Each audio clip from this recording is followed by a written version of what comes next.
मावळमध्ये दोन्ही राष्ट्रवादी एकत्र लढणार आहेत। शरद पवारांच्या राष्ट्रवादीनं अजित पवारांच्या राष्ट्रवादीला बिनशर्त पाठिंबा दिलाय। शरद पवारांच्या राष्ट्रवादीनं पाठिंबा दिल्यानं लोणावळा आणि वडगावमध्ये आमची ताकद वाढली असं मत आमदार सुनील शेळकेंनी व्यक्त केलंय।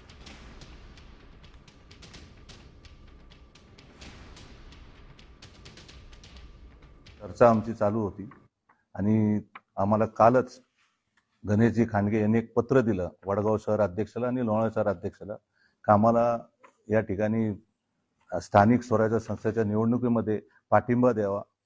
तर त्याच्यावर संपूर्ण आमच्या वरिष्ठांची चर्चा करून आम्ही हा निर्णय घेतलेला आहे की आम्ही लोणावळ्यात अण्णाला म्हणजे ते आमच्या शरदचंद्र पवार पक्षातर्फे जाहीर पाठिंबा या ठिकाणी देणार आहोत। देश विदेशातील प्रत्येक घडामोडींचे लाईव्ह अपडेट मिळवण्यासाठी आता साम टीव्हीच्या सर्व सोशल मीडिया प्लॅटफॉर्मला लाईक, फॉलो आणि सबस्क्राईब करा। तसंच सर्व नोटिफिकेशनसाठी बेल आयकॉन प्रेस करायला विसरू नका।